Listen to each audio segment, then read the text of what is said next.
The alien girl was dying, abandoned and alone, bleeding out in agony. But then the humans arrived.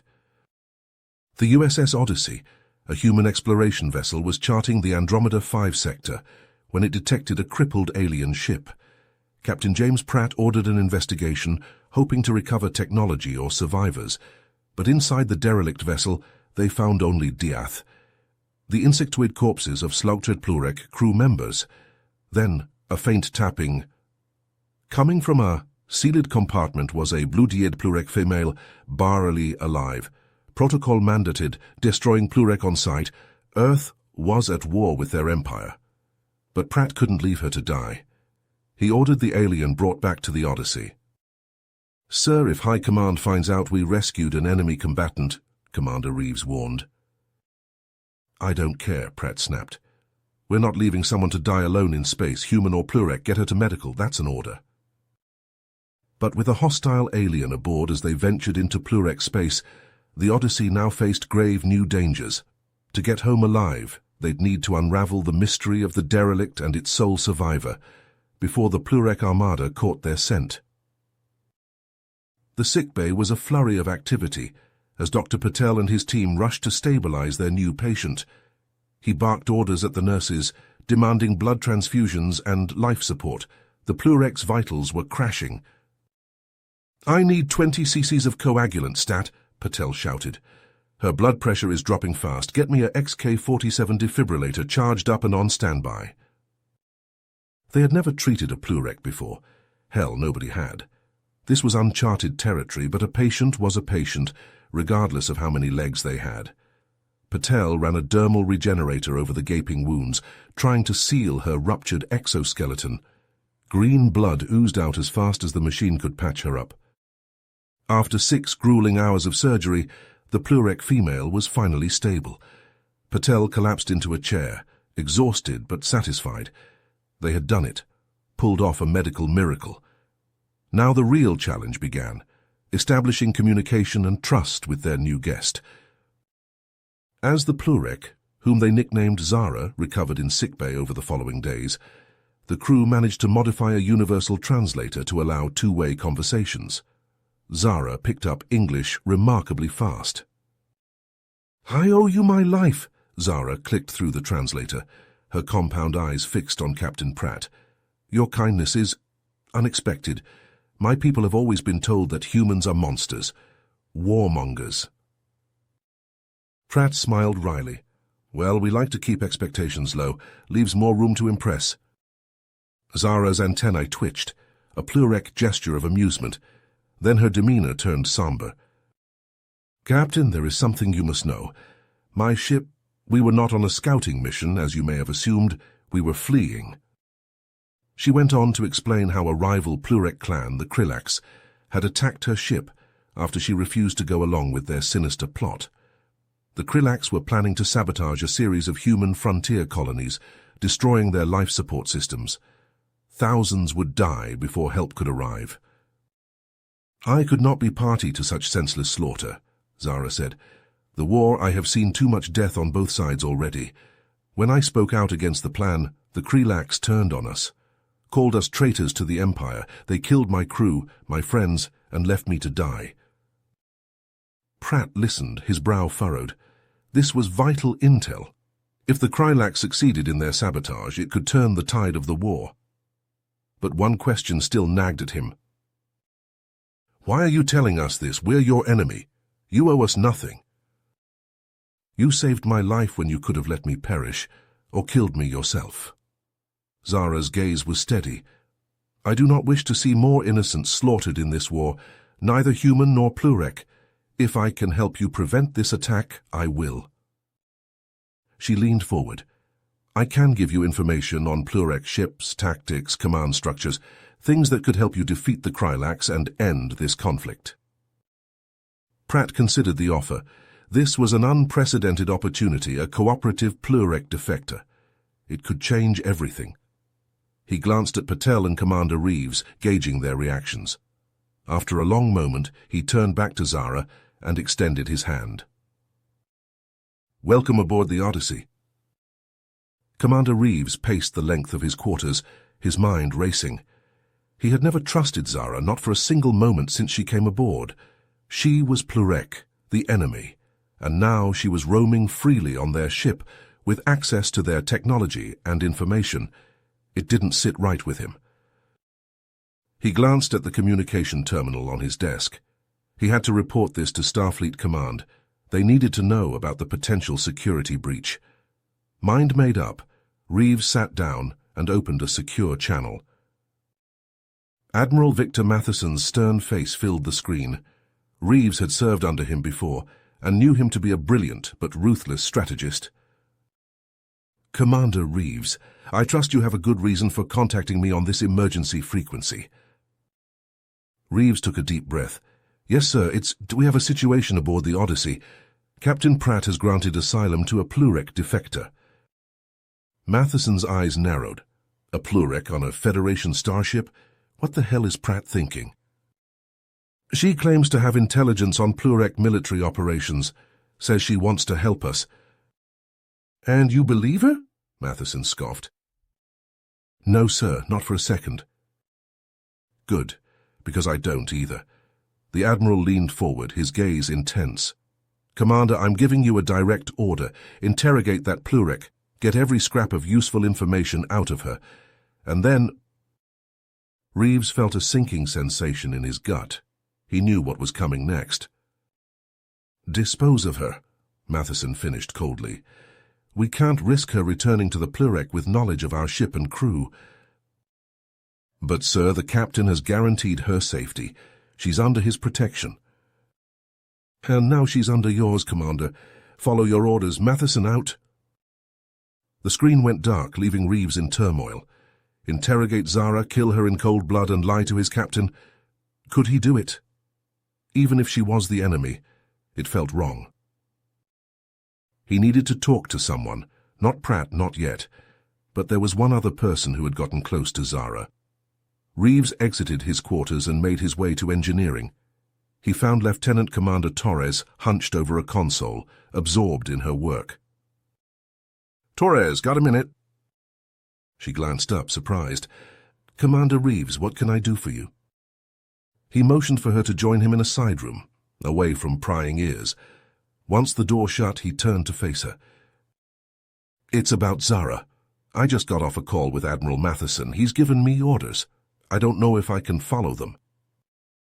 Torres's eyes widened. What kind of orders? Reeves grimaced. He wants me to interrogate her, extract information, and then eliminate her. What? But she's our best chance at ending this war. We can't just... I know, Reeves cut her off. Believe me, I'm not happy about this either, but orders are orders. Torres shook her head vehemently. Not these orders. This is wrong, Eli. We have to tell the captain. And then what? Even if he objects, Matheson outranks him. We can't just ignore a direct command from Starfleet brass. The hell we can't. Torres squared her shoulders. I've worked with Zara. I've seen her remorse, her desire for peace. She's not our enemy anymore. We can't betray her trust like this. Reeves sighed heavily. Okay, let's go talk to Pratt. But I hope you're right about her, Angela, because we're about to put our careers on the line for this Plurek. They found Captain Pratt on the bridge, reviewing star charts with the navigation officer. He glanced up as they approached, noting the serious expressions on their faces. Commander, Lieutenant Commander, something I should know? Reeves squared his shoulders. Sir, we need to talk in private. Pratt frowned but nodded, leading them into his ready room just off the bridge. As the door slid shut, Reeves and Torres shared a look. No turning back now. It's about our Plurek guest, Reeves began. I've been in contact with Admiral Matheson. Pratt raised an eyebrow. Regarding? He's ordered me to interrogate Zara and then terminate her. The captain's eyes widened in shock. Terminate, as in... Kill her, Torres clarified grimly. He thinks she's too dangerous to keep alive. Pratt slammed his hand on the desk. Like hell, she's a refugee seeking asylum. We can't just execute her. Sir, I don't like it either, Reeves said, but we have our orders. To hell with our orders, Pratt snapped. He took a deep breath, composing himself. Zara came to us in good faith. She's risked everything to help us stop this war. If we betray that trust, we're no better than the Plurek." He looked at Reeves and Torres, his gaze resolute. "I won't let them hurt her. Matheson, Starfleet Command, I don't care. We're going to protect Zara, whatever it takes." Reeves nodded slowly. He still had his doubts, but he trusted his captain. "What's our plan then, sir?" Pratt brought up a star map, pointing to a dense nebula nearby. "We hide her. The Odyssey has the best cloaking technology in the fleet. We can disappear until we figure out our next move." Torres looked uncertain. "And if Starfleet comes looking for us?" "Let me worry about that." Pratt's jaw clenched. "Plot a course for the nebula, maximum warp, and not a word of this to anyone else. As far as the crew is concerned, we're just running another survey mission." "Aye, sir," Reeves and Torres chorused. As they left the ready room, Reeves couldn't shake the feeling that they were heading into uncharted territory, defying direct orders, harboring a Plurek fugitive. It was mutiny, plain and simple. But looking at Torres's determined face, and remembering the hope in Zara's eyes when she spoke of peace, maybe, just maybe, it would be worth it. The road to ending the war had to start somewhere. Even if that somewhere was a stolen starship and a ragtag crew of unlikely allies, racing desperately for the safety of a cosmic fog. The bridge of the Odyssey was a flurry of activity as Zara worked side by side with the crew, her compound eyes scanning the tactical displays. Her insights into Plurek battle formations and ship capabilities had already proven invaluable in several skirmishes. Captain Pratt couldn't help but be impressed by how quickly she had integrated herself into their operations. "Captain, I'm detecting a slight variance in the neutrino emissions from that nebula," Zara reported, her antennae twitching. "It could indicate a cloaked Plurek vessel." Pratt nodded. "Good catch. Helm, bring us about. Shields up, weapons on standby." As they approached the nebula, Zara shared stories of her life on the Plurek homeworld. She spoke of the rigid caste system, the militaristic culture that valued conquest above all else. "From the moment we hatch, we are taught that expansion is our destiny," she explained, "that other species are inferior, meant to be subjugated. But working with you, seeing your compassion and bravery, it has made me question everything I was raised to believe." Lieutenant Commander Torres placed a hand on Zara's shoulder. "Questioning the status quo takes courage. You're not just fighting for peace out here, you're waging a battle within yourself, and that's just as important."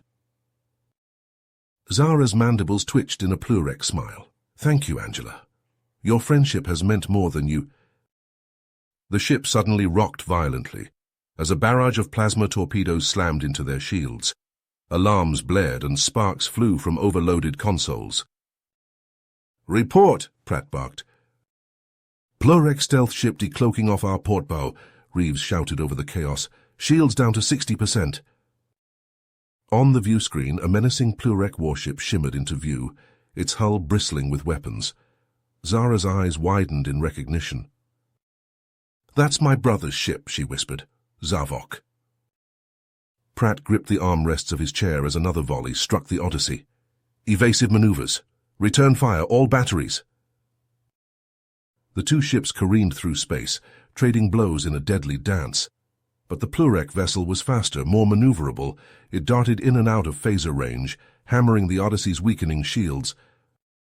In engineering, Torres struggled to keep the failing systems online as conduits ruptured around her. "Rerouting power to forward shields," she yelled over the din. "But we can't take much more of this." On the bridge, Zavok's sneering face appeared on the view screen. "Surrender the traitor Zara, and I may grant you a quick death," he hissed in heavily accented English. Pratt glared back defiantly. "She's under our protection now. If you want her, you'll have to go through us." Zavok barked a harsh laugh. "So be it, human. Prepare to be boarded." A shudder ran through the ship as the Plurek unleashed a punishing assault, targeting the Odyssey's engines and life support. Explosions rattled the bridge, sending crew members sprawling. Reeves dragged a wounded ensign to safety as debris rained down around them. In the chaos, Torres' panicked voice crackled over the comm. "Captain, we've got a coolant leak down here. I'm trying to contain it, but—" Her words cut off in a scream as a massive explosion echoed through the ship. The lights flickered and died, plunging them into darkness. "Torres!" Pratt yelled. "Angela, respond!" Silence. Zara stared at the view screen, her face a mask of anguish. This was all her fault. Her presence had put the entire crew in danger. Her own brother, twisted by hatred and vengeance, would tear the Odyssey apart to get to her. Unless she stopped him. She turned to Pratt, her resolve hardening. "Captain, I can't let anyone else suffer for my choices. Let me talk to Zavok. Let me try to reason with him." Pratt shook his head. "Absolutely not. He'll kill you on sight." "Maybe, but I have to try for the sake of your crew and for the hope of peace." She met his gaze steadily. "Please, James, trust me." Pratt hesitated, torn, but looking around at his battered ship and injured crew, he knew they were out of options. "It's all right," he said heavily, "but we're not abandoning you. We'll be ready to beam you out at the first sign of trouble." Zara nodded, touching his arm briefly in gratitude. Then she squared her shoulders and faced the view screen. "Zavok," she called. "This is Zara. I'm coming over to negotiate. Hold your fire." Her brother's face twisted in disgust. "You're a fool, sister. You've betrayed our people, our very way of life. For what? These weak, pathetic humans?" "For a chance at a better future, one without endless bloodshed and hatred." She took a deep breath. "I'm asking you to listen, Zavok. Just for a moment. Hear what I have to say, please." A long, tense silence, then grudgingly, "You have 5 minutes, traitor, but if this is a trick—" "It's not. I'll come unarmed." She glanced back at Pratt, giving him a small, brave smile. "Energize!" In a shimmer of light, she vanished from the Odyssey's bridge, materializing moments later on the transporter pad of Zavok's ship. She stepped forward to face her brother, a desperate plea for understanding on her lips. The fate of two species hung in the balance as Zara confronted the twisted reflection of her former life. She could only hope that somewhere, buried deep beneath the hatred and dogma, a spark of reason still flickered in Zavok's heart. If not, then she was walking willingly to her own execution, and the fragile dream of human plurek peace would die with her, drifting unfinished among the stars. Zara materialized on the transporter pad of Zavok's ship, her heart pounding in her exoskeleton. The sterile, angular architecture of the plurek vessel was both familiar and alien to her now, after her time among the humans. She stepped forward, steeling herself for the confrontation to come. Zavok stood waiting, flanked by 2 armed guards. His compound eyes glittered with cold fury as he regarded his sister. "I should kill you where you stand," he hissed, mandibles clicking. "You've betrayed everything our species stands for." Zara met his gaze steadily. "Brother, please, we've been fighting this war for generations. What has it achieved? Nothing but death and suffering on both sides." "It is our way," Zavok snarled. "The strong dominate the weak. That is the natural order." "But it doesn't have to be," Zara pleaded. "I've seen another path. The humans, they're not like we were taught. They're capable of kindness, of mercy, even to an enemy." Zavok scoffed. "Mercy is weakness." "No, it's strength. The strength to see beyond our differences, to find common ground." Zara took a step closer, her voice softening. "Zavok, remember when we were hatchlings? How we used to dream of exploring the stars together. That curiosity, that sense of wonder, the humans still have that. It's what drives them to seek out new life, to build bridges instead of walls." For a moment, a flicker of doubt crossed Zavok's face, but it hardened again just as quickly. "Oh, you've gone soft," he spat. "The Plurek Empire will never bow to the humans. We will crush them and take what is rightfully ours." He lunged at Zara, claws extended. She dodged, her own combat training kicking in. They grappled, tumbling to the deck in a tangle of limbs and slashing talons. The guards stood back, watching the siblings battle. Zavok stopped, Zara gasped, blocking a strike at her throat. "This solves nothing." But her brother was beyond reason, consumed by rage and indoctrination. He bore down on her, murder in his eyes. With a burst of desperate strength, Zara threw him off and scrambled to her feet. She snatched a stunner from one of the guards and fired, catching Zavok in the chest. He crumpled, unconscious. The guards advanced on her, but she aimed the weapon at them. "Stand down," she ordered, breathing hard. "By the authority of the Plurek High Command, I'm taking control of this ship." Technically, it was a bluff. Her rank had been stripped the moment she became a traitor. But the guards, conditioned to obey, lowered their own weapons uncertainly. Zara hit her comm badge. "Odyssey, this is Zara. I have subdued Captain Zavok and assumed command of the Plurek vessel."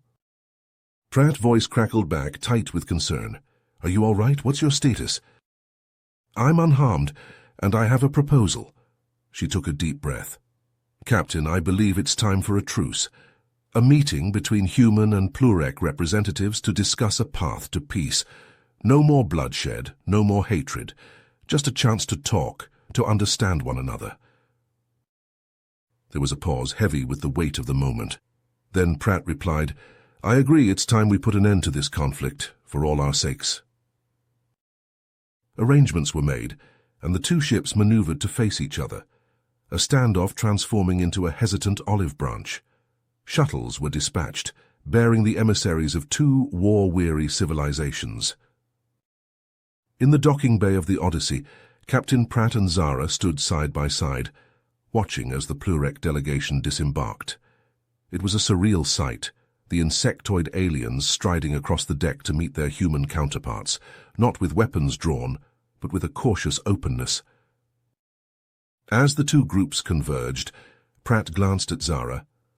"You've made this possible, you know. Your bravery, your willingness to see beyond the old hatreds. We wouldn't be here without you." Zara ducked her head, mandibles twitching in a Plurek gesture of humility. "I only did what I believed was right, what I saw in you and your crew, the capacity for compassion, even for an enemy. It gave me hope that we could be more than what we've become." Pratt smiled. "That's the funny thing about hope, it's contagious, and it has a way of bringing people together no matter how different they may seem." He extended a hand to the lead Plurek diplomat, who, after a moment's hesitation, grasped it in his own clawed appendage. A ripple of murmurs ran through both delegations at the unprecedented gesture. It was a small thing, that handshake, but it represented something far greater, a first step on a long and difficult road, a road that could lead to understanding, to cooperation, and perhaps one day, to true and lasting peace. The war was far from over. There would be setbacks, obstacles, those on both sides who clung to the old ways of fear and mistrust. But as Zara stood there, witnessing the tentative seeds of change taking root, she felt a swell of something she had never dared to feel before. Hope? Hope for a future where Plurek and human could stand together, not as enemies but as friends, as builders of bridges and explorers of stars. It was a fragile dream, as delicate as a hatchling's wings, but it was a dream worth fighting for, worth nurturing, and Zara knew come what may she would dedicate her life to seeing that dream take flight. The journey ahead would be long and hard, but in that moment as two species, once locked in bitter conflict, took their first steps towards reconciliation, the universe itself seemed to hold its breath. And then, with the soft whisper of a promise, it exhaled and the winds of change began to blow. You have reached the end of the story. If you enjoyed this story and want to support us, please leave a like and subscribe to our channel, and for every comment that says 88, I will heart every single one of them. Thank you for your time.